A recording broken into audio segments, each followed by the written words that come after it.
Hello and good morning, Facebook friends and family and my girls. Good morning, good morning, good morning. It is a Saturday rainy morning, and I had a late night last night doing some dehydration and dehydrating some venison pieces for my pups for snacks, but I had to a couple of projects already defrosting in the refrigerator, and I needed to get this done. So as you see, I have already washed and prepared my jars, and I had actually added my seasoning. This is the seasoning that I use, and I put about a teaspoon in it, I think. No, half a teaspoon, excuse me, corrected myself. Half a teaspoon, but you can actually put as much as you want. As you can, you'll figure out what's best for your family and your taste. You can also season it afterwards, after you've canned it and you pull it off the shelf to use. I have took about 3 pounds of chicken breast and cut it up into big chunks, and I am going to just pack my jars. This is how I'm going to do it. I'm just going to fill this with the raw chicken.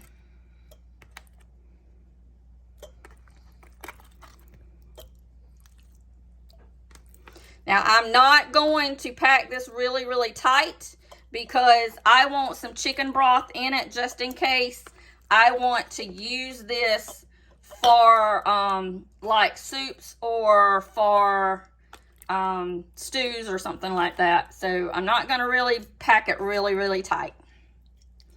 But now you can. That's left up to you. This is just what I am using it for. And I want to can it for, okay? So you see that I'm just packing it in like that. So I'm going to continue packing these, and then I will show you, I'll come back and show you how I put them in the canner. Okay, guys, I wanted to show you this step as well. I have taken and I've filled my jars with just regular filtered water or tap water. It depends on you. I use tap water, but what I do is I try to heat mine up and boil it so that it's ready and it's purified. So, but it depends. I've also used tap water at times when I've been in a hurry and I've not had an issue. So you want to fill it up. You want to fill your jars up.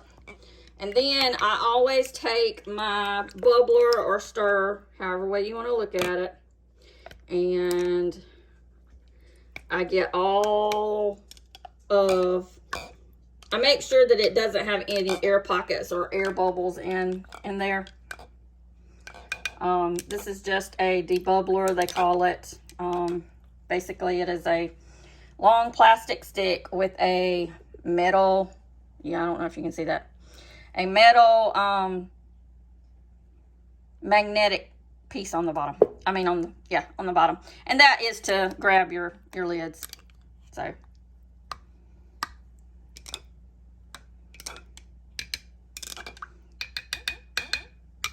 Okay. So now I'm going to get a little bit of vinegar. I am going to, on a damp, I'm going to get a little, I usually use a regular rag, but I'm not going to do that. I have many rags that I use while I'm canning, but I'm going to use just paper towels. You can use a paper towel. Get a little bit of white vinegar. I'm going to run my finger with that around these and check to make sure that there's no little indentation in the rim. Once I clean all these rims with white vinegar on a piece paper towel, I am at that point going to place my lids and rings on. I'm going to tighten them fingertip tight. I'm not going to over tight, and I'm going to place them in a pressure cooker. Okay, guys, I have placed my rims. I guess some people call them rims, but they're the lids and the seals, or the rings and the seals, excuse me. I'm not having really a good Saturday, but I guess it's because I'm just hurting really bad with my back, but I've got to get this done. So let's get this done. I have placed them in the canner. I filled my canner up with about, I think, 2 to 3 quarts. You've got a line on the side of your pressure canners. This is a Presto canner. I think this is a 16 quart Presto canner. It has a weighted gauge, so I'll show you that in just a little bit. I have set my temperature on high. I have filled the canner with cold water, cold tap water, just fresh out of the tap. I've placed a little bit of vinegar in my water for hard water stains. You don't want your hard water to affect the outside of your jars. So that's what you do that for.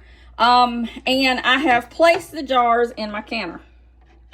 I've placed them, you know, I probably could have got another jar in here, but I didn't have the chicken defrosted, and I didn't want to mix chicken with any kind of other meat, because you have to do meat, each meat's differently, I think. I'm not really sure. I'll have to go back. I use a book that I go to, and it reminds me of how to do things. So,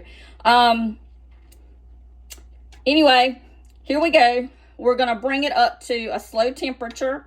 A slow heat temperature, because I raw packed all of this. All the contents was cold, so that is why your water is cold. You're going to raise the temperature of this pressure canner slowly, and it's going to come up to heat and pressure can this chicken. Okay, I have my temperature on high for right now until it comes up. Okay, guys, I have my canner ready. It's in lock position, and I have a weighted gauge that goes on here. This is the vent. When this starts venting steam and you have a steady steam, that is when you set your timer for 10 minutes and you let it vent for 10 minutes and come up to pressure. And you'll have a little flap. This right here is your overflow flap, and this is how it vents too as well, I think. Anyway, as you can see, I am fixing to pressure can some chicken. Hey guys, and we have a steady stream. I'm going to set my timer for 10 minutes. It's going to do this for 10 minutes, and then at that point, I'll come back and put my weighted gauge on. And this weighted gauge, this right here, with 10 pounds of pressure or 10 pound weight there, both of those adds to 10 pounds, will go on that little vent.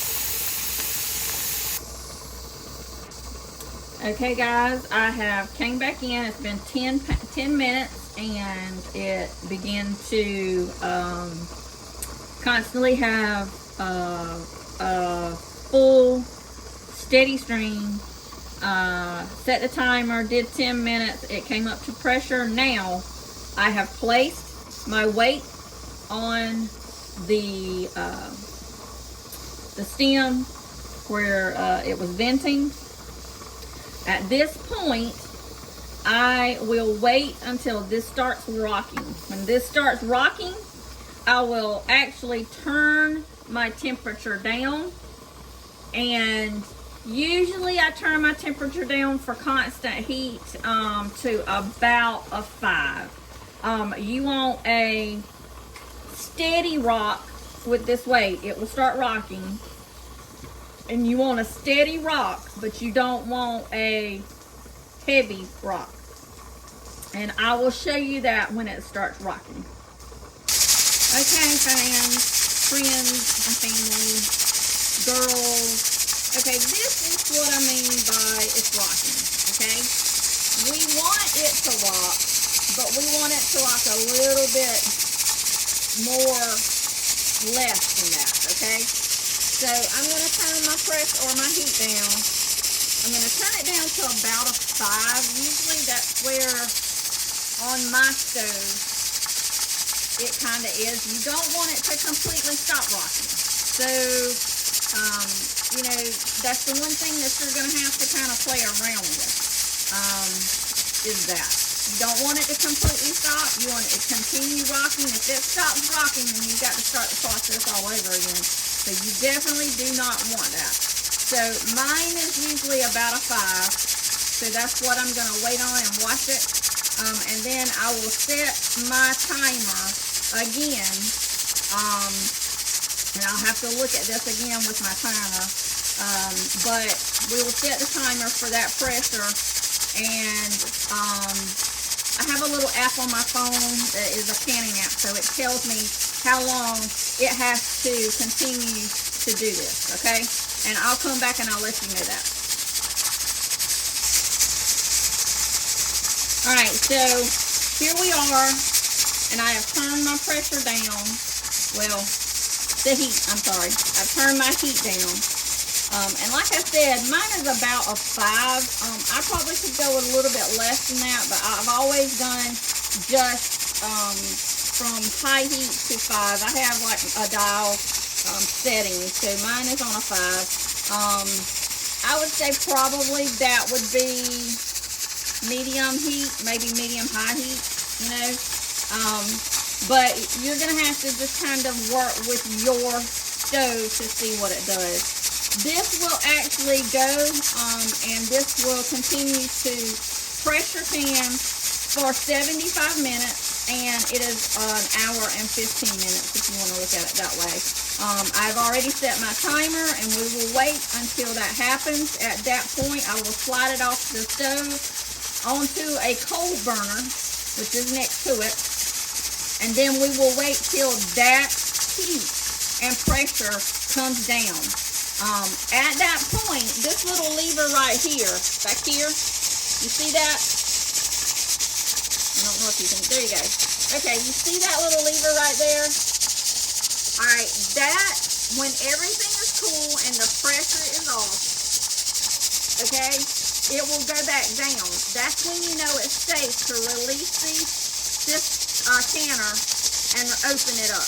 You do not want to open this if that has not been and went back down. That means that this means the pressure is up. When it's down, it means the pressure is totally down and off. So, and it's in the process of cooling. So just remember that. Be careful with your pressure canners. Read your owner's manuals with your pressure canners, because you don't want to open it up and it explodes in or on you. You do not want that. But it's not really all that hard. Like I said, I love my canning app. My canning app is actually wonderful. There are some things that they don't have on there that I have canned. But you can kind of look at your ball canning book, or you can go on the USDA canning site. They have a lot of recipes on there and has directions for pressure canning. So it's not that difficult at all. If I can do it, anybody can do it. Hey everyone, I just wanted to come back and show you what I had with my chicken. This is chicken that is canned, and for some it probably does not look too appetizing, but honestly, you know, you don't have to put as much liquid in it if you don't want it. I actually wanted some liquid in mine. I wanted some chicken broth with my chicken, but you don't have to have as much in it because the chicken's going to actually give off some chicken broth anyway. But I do like to can it this way.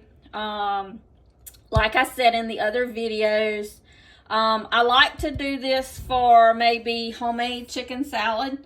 Or chicken and dumplings. You can use this for chicken and dumplings as well. I am going to try some, this is just boneless chicken breast cut up into big chunks and placed in the jar.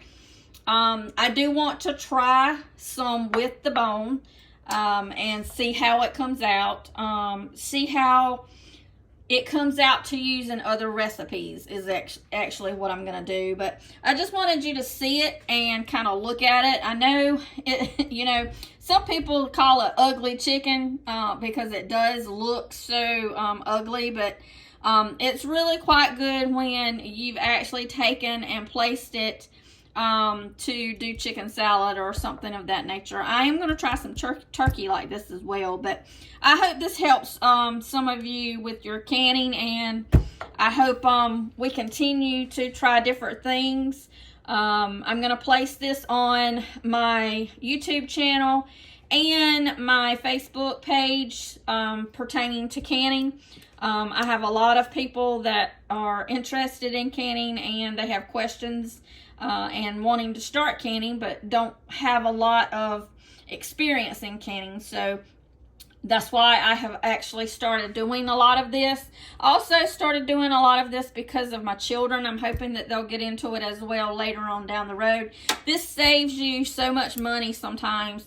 And it's also convenient. It is a real big conveniency for me. I can do beef chunks like this. I can do hamburger if I wanted to, although I haven't tried hamburger yet, but that's going to be one thing on my next project list. But this is actually canned boneless chicken breast into chicken chunks. Basically, I have cut the chunks or the chicken up in big chunks and I have canned it, and that's what you have. Happy canning, guys.